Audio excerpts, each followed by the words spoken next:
Lock the machine for the purpose of recording attendance.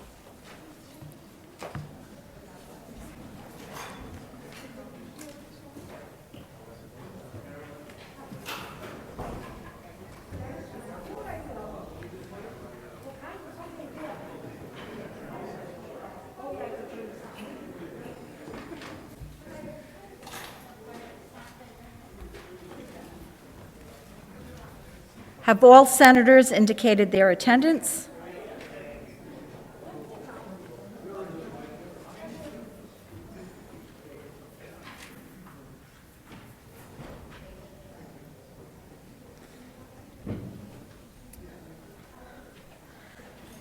The clerk will lock the machine.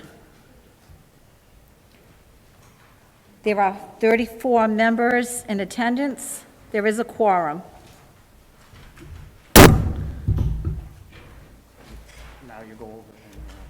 We are in recess. I call on Senator Goodwin for the purpose of adjournment. Thank you, Madam President. What a historic day to see you up there.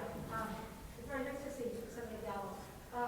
I will confirm my secretary session without objection. Thank you, Senator Goodwin. Without objection? Okay.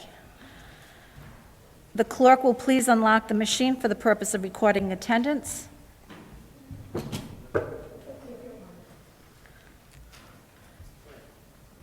Have all senators indicated their attendance? The clerk will please lock the machine. There are 34 senators in attendance, and we have a quorum.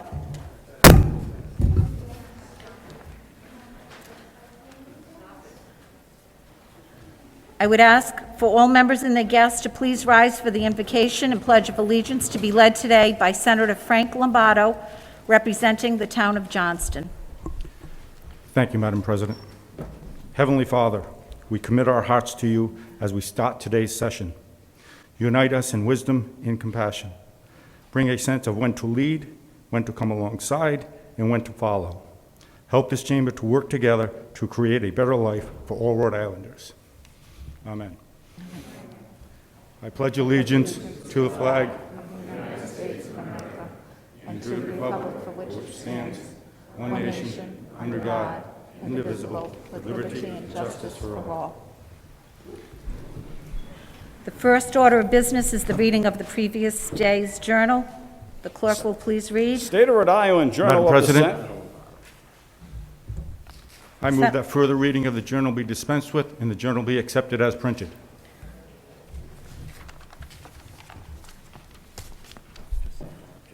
Without objection, so ordered.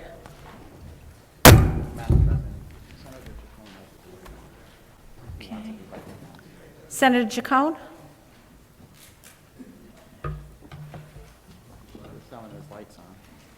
Okay.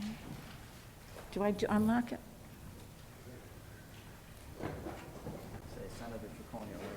Senator Cano, your light is lit? Your light's not lit? Come on. Okay.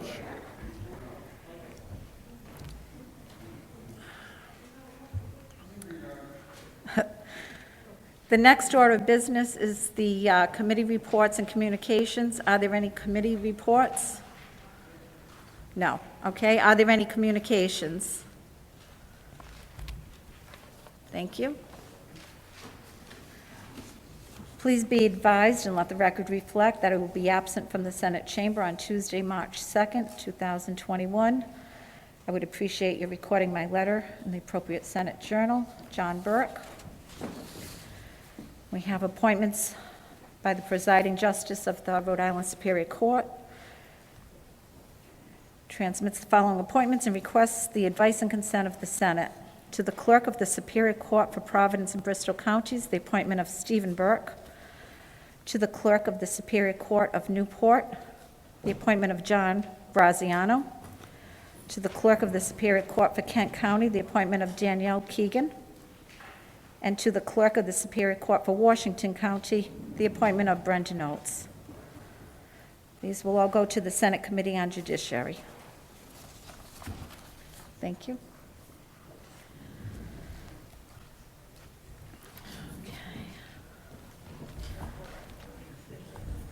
Okay, so then we have for immediate consideration. The next order of business is new business, and I would call on Senator Sandra Cano. A Senate resolution recognizing the celebration of the Chinese New Year, the Year of the Ox.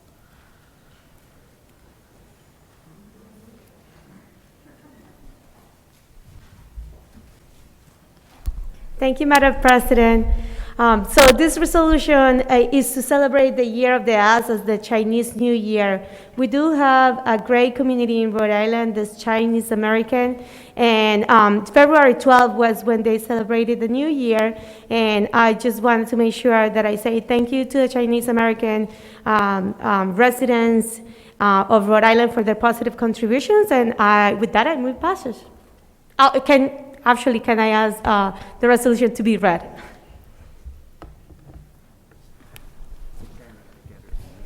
So do we have to stand? No, that's one, yeah. No. It's eyes in.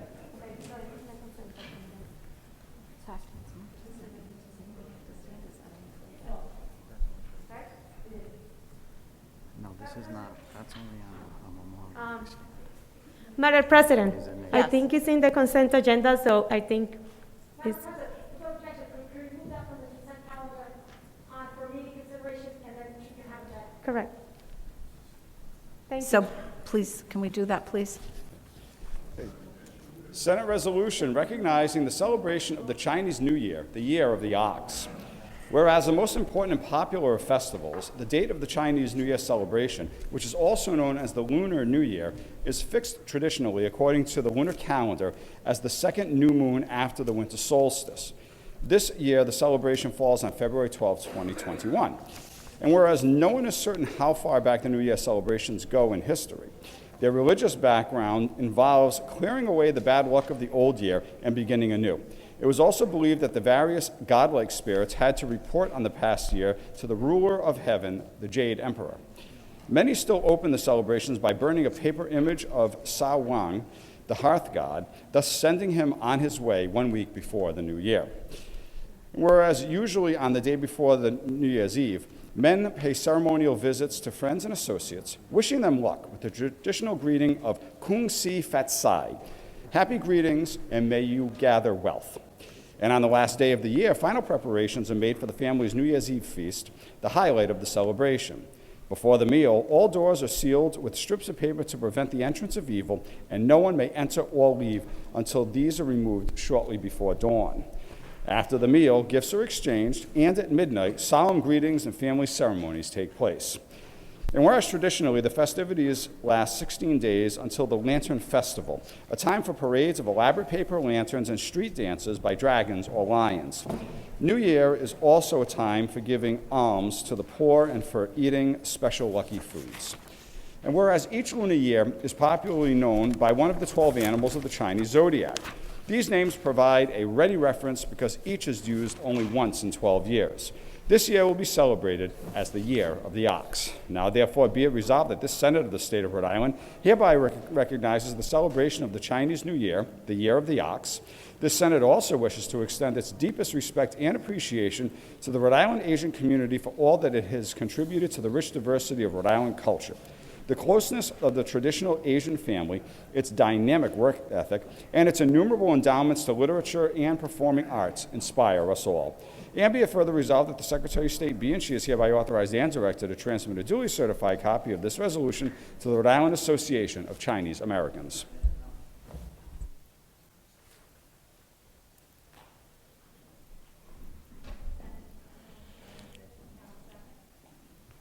Thank you, Madam President. I'd like to move the resolution to pass.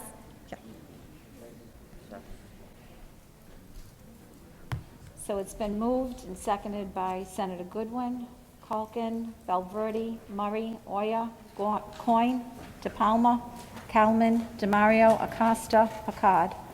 Mr. President, Anderson, Felag, Algier, Chacon, Bell, Archibald. Okay, it's locked. That's it. I believe that's everybody. Moved and seconded. All those in favor, please say aye. Aye. Okay, the next resolution we have is Senator Jessica de la Cruz, a Senate resolution supporting, recognizing, and keeping the Eleanor Slater Hospital Zambarano open and operational for its dedicated service to the citizens of Rhode Island. Senator de la Cruz. Thank you, Madam President. I ask that resolution be read, please. Thank you. Senate resolution supporting, recognizing, and keeping the Eleanor Slater Hospital Zambarano unit open and operational and for its dedicated service to the citizens of Rhode Island. Whereas since 1905, the Eleanor Slater Hospital Zambarano unit has been serving the citizens of the state of Rhode Island by furnishing outstanding health care services to those Rhode Islanders who are in the greatest need, including geriatric patients, patients with developmental disabilities, and those with spinal cord injuries. And whereas the Eleanor Slater Hospital Zambarano unit serves as an optimal model for all long-term care facilities, providing services for individuals living with developmental disabilities and co-occurring medical conditions. And whereas Zambarano cares for many patients on ventilators, which requires critical care medicine. This includes not only specialized equipment, but staff who are competent and well-trained in ventilator care, with no other facility in the state as well equipped to handle as Zambarano. And whereas the staff at Zambarano work tirelessly to ensure a quality existence for all patients and to convey the creditable and commendable efforts that go on each and every day at the hospital in order to provide comfort to patients' family members. Many of the vulnerable patients at the site require around-the-clock care from the staff whose relatives have said become like family to them. Now, therefore, be it resolved that this Senate of the state of Rhode Island hereby supports and recognizes the dedicated and essential services provided at the Eleanor Slater Hospital Zambarano unit and supports all efforts to keep it open, as there is no place in the state to care for these individuals, and extends its sincere gratitude and deep appreciation to the hospital staff for their laudable efforts on behalf of all long-term care patients. And be it further resolved that the Senate hereby urges continued support for Zambarano in order to ensure that it remains an exemplary long-term health care facility for the benefit of all Rhode Islanders.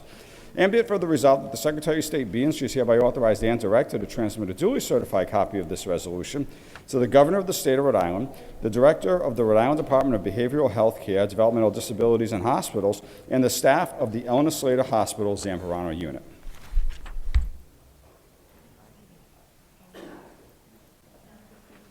No. Thank you, Madam President. I'm not sure if everyone is aware in the chamber that there has been some talks of possibly closing Zambarano Hospital down. For many of the residents at Zambarano Hospital, this has been their home for years. I'm not exaggerating when I say that taking them out of their home will have radical effects on their health and well-being. The care that residents receive at ZAM is not available to them anywhere else in the state. I've heard from so many patients, their families, patient advocates, who have shared their stories about what the quality of care is like at Zambarano Hospital.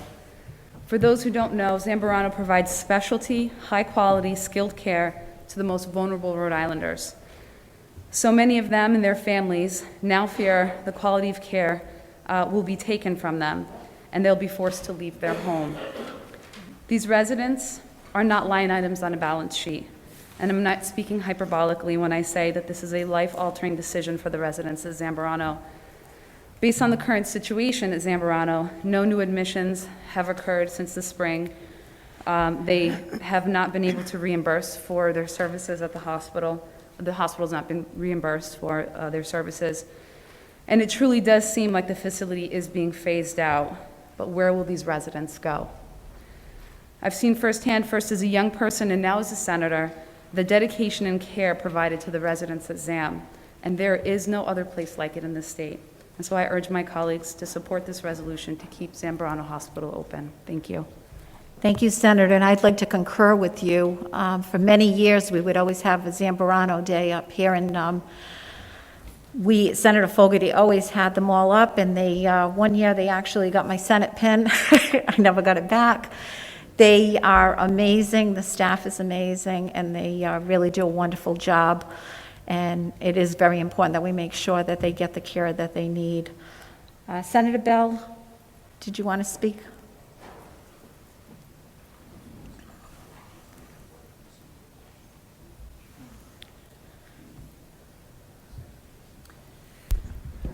Thank you so much, Madam President. I rise in strong support of this resolution. It is so important that we care for those suffering from mental illness. And closing Zambarano would be so devastating to the patients there and to the whole community. So I think it's a really deeply concerning, idea and something I'm glad we're taking a stance against. So I urge everyone to vote in favor of this resolution. Thank you, Senator. So the resolution has been moved, and do I have a second? Read those names in pink. Okay.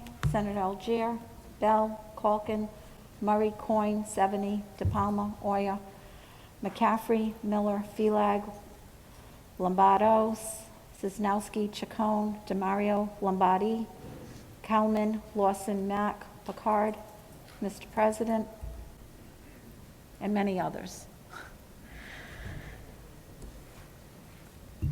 The resolution passes. All those in favor, say aye. Aye. I wanted to get the gavel. Okay. The next resolution is by Senator Susan Cisnowski, a Senate resolution expressing deepest condolences on the passing of Barbara A. Hackey. Senator. Thank you, Madam President. Could I have the clerk read that, please? Thank you. Senate resolution expressing deepest condolences on the passing of Barbara A. Hackey. Whereas it is with great sadness that this Senate has learned of the passing of Barbara A. Hackey, beloved wife of the late Frederick Hackey Jr., cherished mother of Robert Hackey and his wife Tacey, and the doting grandmother of two granddaughters, Megan and Sarah. And whereas a lifelong resident of South Kingstown, Mrs. Hackey was born at South County Hospital, the daughter of the late Robert and Emma Bristow. She attended St. Joseph's Hospital School of Nursing, where, as a student nurse, she supervised an entire ward of patients. Upon graduation, she spent more than 30 years caring for her patients at South County Hospital in myriad departments within the hospital, including the emergency room, medical surgical floors, and in the operating room. And whereas always going above and beyond, in addition to her devoted medical care for her patients, Mrs. Hackey sought to brighten their days by writing and producing many of the hospital's annual talent shows, and delighted all with her acting and singing talents. In 1988, after helping to coordinate the construction of the hospital's new surgical suite, she retired as Director of Surgical Services. And whereas in addition to her family and nursing, Mrs. Hackey was imbued with a deep passion for politics and public service. As a young girl, she had attended local Democratic Party meetings with her father. In 1977, she was elected as town moderator in South Kingstown, the first woman to serve in this position, and over the years, she also served as a member of the town's Zoning Board of Review. Her leadership style always kept meetings open, on track, and fair. And whereas in 1981, Mrs. Hackey graduated from the University of Rhode Island with a bachelor's degree in political science. She was subsequently elected to the South Kingstown Town Council, where she served for 17 years, including 5 terms as president. During her years as president, meetings of the council were never dull and considered by many to be must-see public access TV. She was also involved with the planning of the new senior center. And whereas a woman of great faith, Mrs. Hackey was a dedicated parishioner at St. Mary Star of the Sea Church in Narragansett, where she served as a lector, Eucharistic minister, and a minister to the sick and homebound. And whereas even after retiring, Mrs. Hackey remained vital and active, holding court every morning in the coffee shop at Old Mountain Lanes, gardening, solving crossword puzzles, and making daily rounds to check on her fellow residents after she moved into Elderwood of Scallop Shell at Wakefield. And whereas Barbara Hackey epitomized wholehearted service to her community and the welfare of others, she enriched the lives of all who knew her, and she will be dearly missed. Now therefore be it resolved that this Senate of the State of Rhode Island hereby expresses our deepest sympathies on the passing of Barbara A. Hackey. And be it further resolved that the Secretary of State be and she is hereby authorized and directed to transmit a duly certified copy of this resolution to Robert Hackey and family. Senator? Thank you, Madam President. Thank you, Mr. Clerk, for reading that. As always, you did a great job. I'm so glad that we had the opportunity to honor Barbara Hackey, even though she passed a while ago, and as we know, our sessions are not the same as they usually are, but nonetheless, it's so good to honor her and her service that she gave to the town of South Kingstown and to the state of Rhode Island.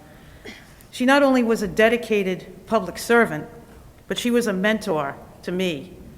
She was an outstanding woman in politics in the town of South Kingstown at a time where there weren't a lot of women involved in politics.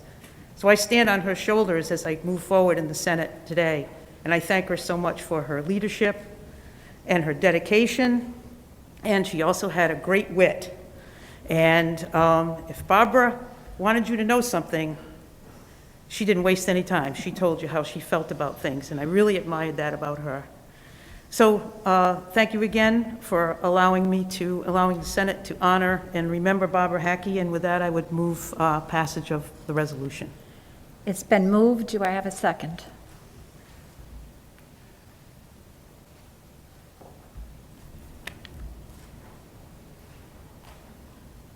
It's been seconded by Senator Algier, De La Cruz, Archibald, Culkin, Raptakis, Murray, Valverde, Coyne, Seveny, DePalma, Oya, Murray, Mccaffrey, Anderson, Miller, Lombardo, Chacon, DeMario, Acosta, Picard, Mack, Lawson, Lombardi, Mr. President, and many others. The resolution has been moved and seconded. Would all in favor please rise?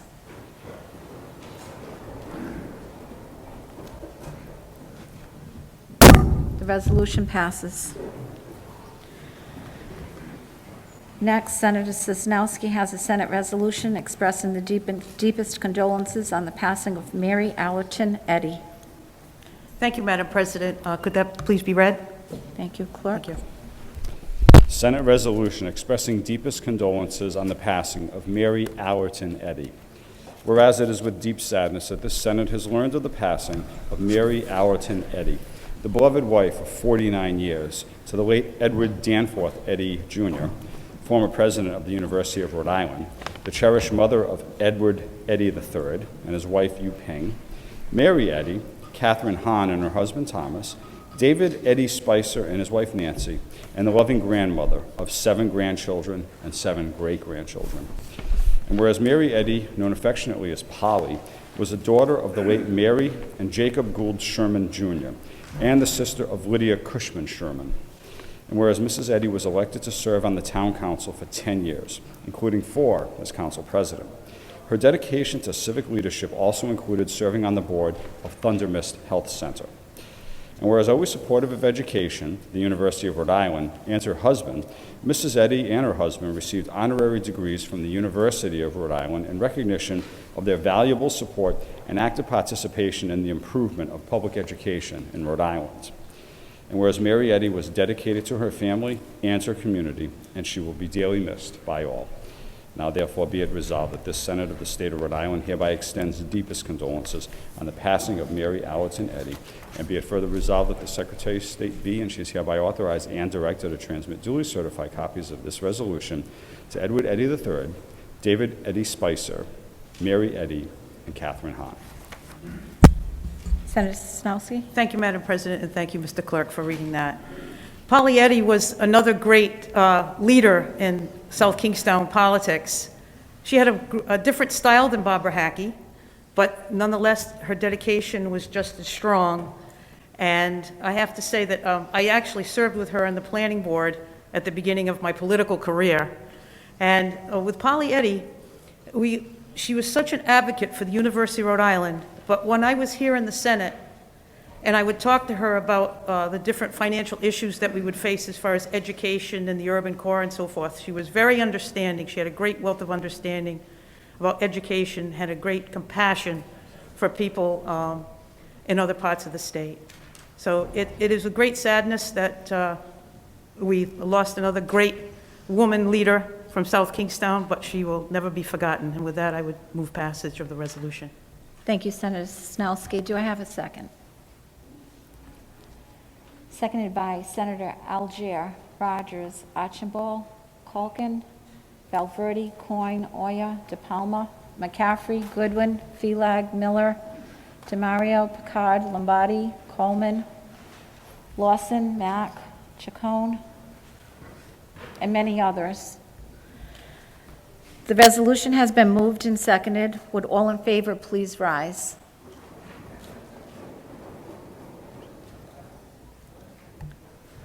The resolution passes. The next resolution we have is Senator Kendra Anderson, a Senate resolution expressing the deepest condolences on the passing of the Honorable Joseph Epifanio Gallucci. Thank you. Senate resolution expressing deepest condolences on the passing of the Honorable Joseph Epifanio Gallucci.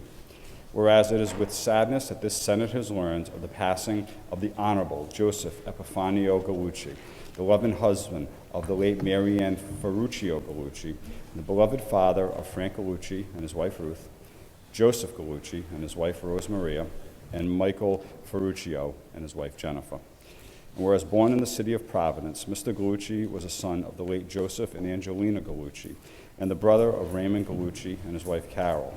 He was a graduate of Lockwood High School, where he served as co-captain of various high school sports teams, and continued his education, earning a bachelor's degree from the University of Rhode Island. And whereas upon receiving his degree, Mr. Gallucci honorably served our country in the United States Army National Guard, completing his service at the rank of lieutenant colonel. And whereas a hardworking man, Mr. Gallucci was employed as the regional marketing manager for ITT General Controls for 35 years until his retirement. Active in the Democratic Party, he was elected to serve on the Warwick City Council and as Director of Elections in Warwick for 16 years.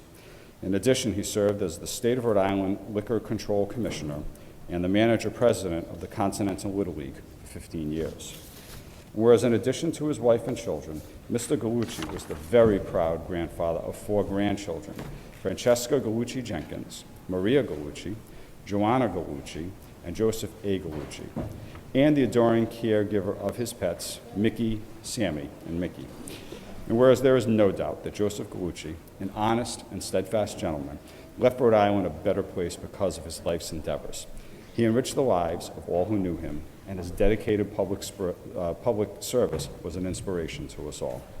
Now therefore be it resolved that this Senate of the State of Rhode Island hereby extends deepest condolences on the passing of the Honorable Joseph Epifanio Gallucci, and be it further resolved that the Secretary of State be and she is hereby authorized and directed to transmit duly certified copies of this resolution to Frank Gallucci and family, Joseph Gallucci and family, and Michael Ferruccio and family.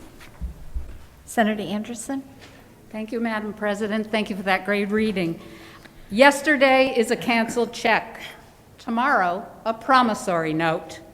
Today is cash. Anyone who knew Councilman Joseph Gallucci knew that was his signature saying. But his family and friends said it also reflected what he thought was important. My father appreciated and respected the past. He was always interested in history. But for him, the present and the future presented the real excitement, said his eldest son, Frank. I never had the honor of meeting Councilman Gallucci, but I had the pleasure of talking to many people who knew him. His accomplishments, as we heard, were vast, but in talking to the people who loved him, I got a sense of the integrity and enthusiasm he embodied. When we were kids, my dad was completely into all the things we were into. He loved running Little League, and he was passionate about anything to do with Warwick, Frank said. His sons, Frank, Joseph, and Michael, told me he never wanted to leave Warwick, but was happy to move in with his son, Joe, in Cranston. When COVID hit, it was tough on such a gregarious man to live alone. Until the day he died, he loved being with and doing things for people. I also had a chance to talk to Representative Camille Vella-Wilkinson the day after his death. She served with him on the Warwick City Council and told me he was a man of great stature, with a larger-than-life personality, yet soft-spoken. He knew how to get his point across without raising his voice. He stuck his neck out for the people of Warwick and was always there to lend a hand. He was hardworking and compassionate to everyone and had a full, rich life, she said. Everyone remarked on how much he loved the people of Warwick, was fiercely devoted to his family, and always had time for his beloved cats, Mickey, Mikey, and Sammy. There was something about the stories of Mr. Gallucci that reminded me of the late Lee Iacocca and his outlook on life, who once said, "If you want to make good use of your time, you've got to know what's most important and then give it all you've got." This is the picture of the man that the people who loved him painted for me. Councilman Joseph Gallucci may have left this world, but his investment in all of us will be felt for years to come. He will be missed. And with that, I move this resolution be put forward. Thank you, Senator Anderson. Do I have a second? Seconded by Senator Algier, McCaffrey, De La Cruz, Culkin, Coyne, Oya, DePalma. Mr. President, Lawson, Kalman, Lombardi, Cisnowski, Felag, Lombardo, Chacon, DeMario, Acosta, Casada, Picard, and many others. The resolution has been moved and seconded. Would all in favor please rise? The resolution passes. The next order of business is the approval of today's consent calendar. Leader McCaffrey. Leader McCaffrey moves passage of the consent calendar, seconded by Leader Algier. The clerk will unlock the machine.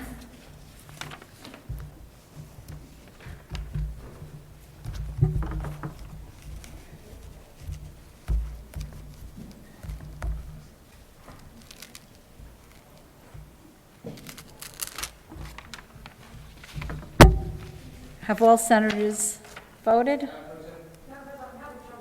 Okay. Okay.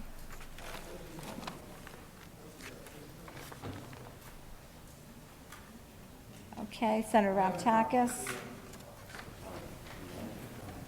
Okay.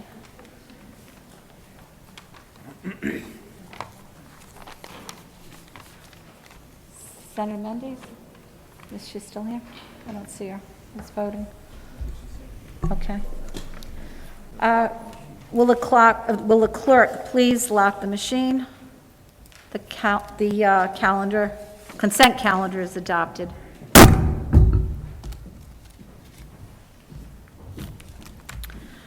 The next order of business today is the regular calendar.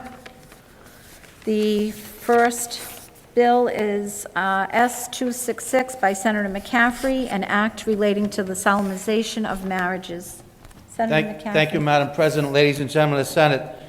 This act would allow the Honorable Mary Ellen Goodwin to join Katuska Perez, an employee of the Senate, and Brian Parker on marriage in September of this year, and I move passage. So moved, seconded by Senator Algier. Goldverdi, Coyne, 70, DePalma, Murray, Mr. President, Lombardi, Lawson, Mack, Picard, DeMario, Chacon, Cisnowski, Felag, Miller, and many others. Okay. Clerk, please lock the machine. Oh, you know what? I didn't vote. Me too, please. No one voted yet. Oh, okay. Oh, clerk, please unlock the machine.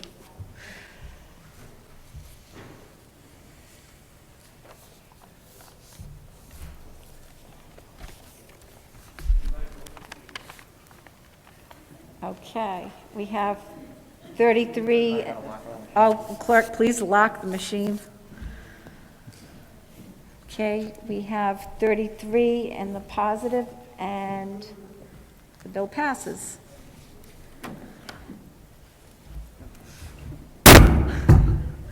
Okay, the next bill is S-195 by Senator McCaffrey, an act relating to labor and labor relations, payment of wages. Senator Thank you, Madam Leader. President, ladies and gentlemen of the Senate.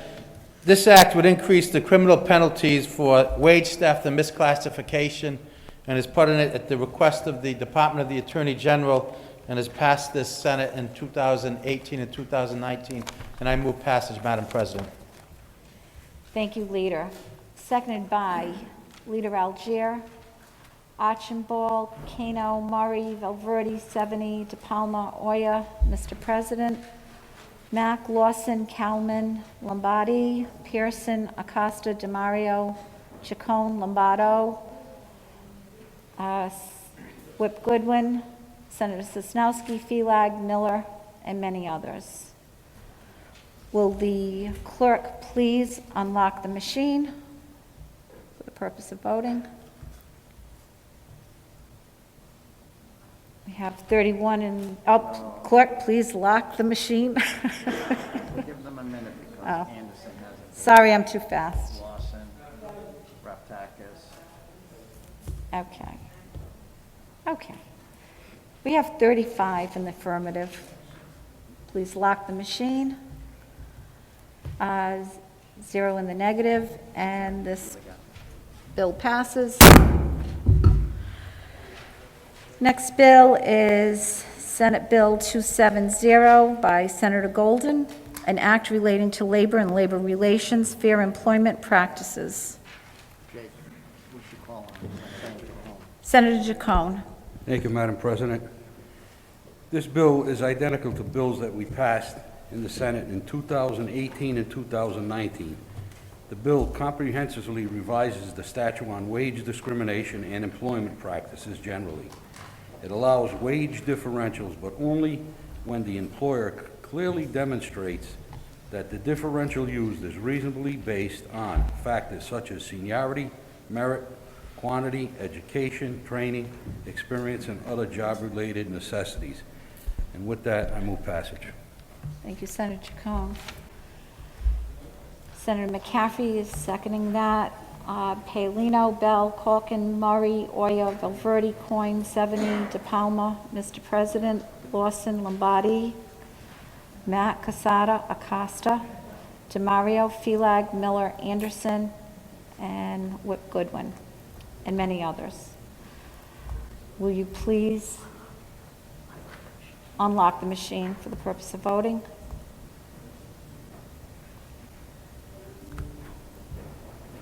And me too. Have all members voted? Anderson, Bell, Cruz. Did they leave the room? No. Senator De La Cruz?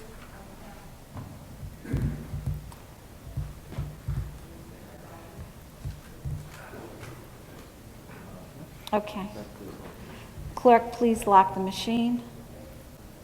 We have 33 in the affirmative and 1 in the negative. The bill passes. That concludes today's calendar. We now revert to announcements and introductions. Announcement, Madam President. Senator Felag. For planning purposes, the Finance Committee will be meeting Thursday virtually at 4 o'clock. Your prompt attendance is greatly appreciated. Thank you. Thank you, Senator Felag. Senator Cano, Senator Murray. Okay. Senator Chacon. Thank you. The Senate Labor Committee will be meeting tomorrow at 3:30. Once again, it'll be virtual, and hopefully all the committee will be there, and we'll have one bill for passage. Thank you. Thank you, Senator. Senator Anderson. No. Over here. DeMario. Okay, hard to speak. That's okay. Senator DeMario. Thank you, Madam President. The Environment and Agriculture Committee will be meeting tomorrow at 3:30 virtually. Thank you, Senator. Senator Cano? Senator Murray? Thank you, Madam President. For planning purposes, the Special Legislation and Veterans Affairs Committee will be meeting Wednesday virtually at 5 p.m. Thank you, Senator. Senator Cano? Thank you, Madam President. Announcement, the Education Committee will be meeting tomorrow at 5 p.m. And I have another announcement. So for next week, we're going to celebrate International Women's Day in session. So if you could remember to probably wear purple in honor of Women's History Month and International Women's Days, that would be great. So again, for next Tuesday, if you could wear purple to celebrate Women's History Month and International Women's Day, that would be great. Thank you. Thank you, Senator. Senator Miller?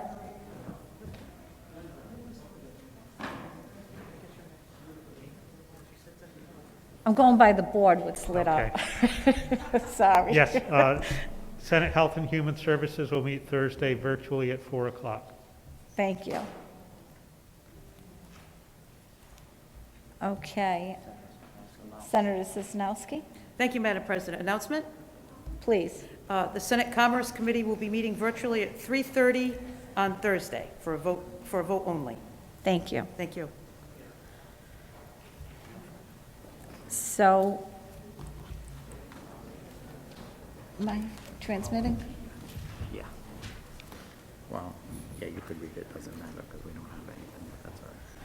So is there any objection to transmitting the adopted resolutions to the Honorable Secretary of the State, all matters passed by the Senate to the Honorable House of Representatives, and all matters passed in concurrence to Her Excellency the Governor? Hearing none, so ordered. The desk is now clear of business, and I call on Senator Goodwin for the purposes of adjournment. Thank you, Madam President. At the suggestion of our Majority Leader, I think it's only fitting that we take this opportunity to congratulate our former governor, new United States Commerce Secretary, on her new job, having overwhelming bipartisan support, newly elected. What a great way to start Women's History Month, I think, in my opinion. And also at this time to welcome and congratulate our new incoming governor, Governor Daniel McCabe. We all look forward to working with him here in the Senate. Thank you, Madam President. And if there's no further business to come before the Senate, I'd like to recess in the name of the following Rhode Islanders who have passed away. Barbara A. Hackey, Mary Alton Eddy, the Honorable Joseph Gallucci, and Father Francis Giudice. Without objection, I move that the Senate stand in recess in memory of these folks. Thank you. Senator Goodwin. Senator Goodwin moves that the Senate adjourns, seconded by Mr. President. All those in favor, please rise. The Senate stands in recess.